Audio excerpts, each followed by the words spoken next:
I can't give answers to hypothetical questions. What I can say is we are going to continue to make every effort to minimize civilian casualties, despite the fact that we are facing an enemy that is intentionally trying to maximize them. And I want to explain Hamas's human shield strategy and how sick it is. Because for Hamas, civilian deaths are not a tragedy, they are a strategy.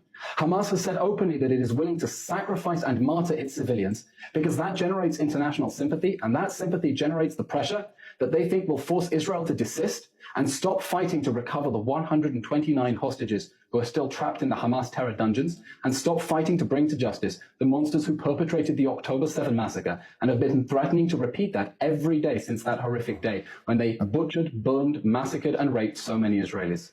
Indeed. Mr. Levy, I just wondered whether you feel that the tempo of this conflict will continue to increase in the way which it seemingly has over the past few days, or if there is any chance that there will be an end to the violence anytime soon. Well, if Hamas surrenders, the war can end tomorrow, and we think that the only action how would a surrender look? Because that is a significant point there. What would surrender be? We demand that Hamas lay down its arms, turn over its war criminals for a war crimes tribunal, and release the hostages immediately.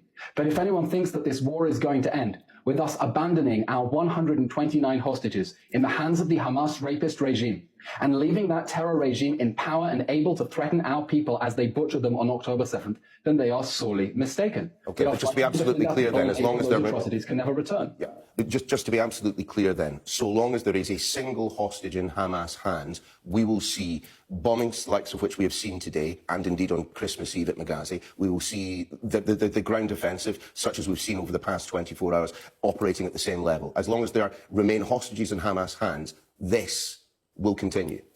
Our campaign, our strategy in this war that Hamas launched against us on October 7th is to destroy Hamas's military and governing capabilities and bring back the hostages.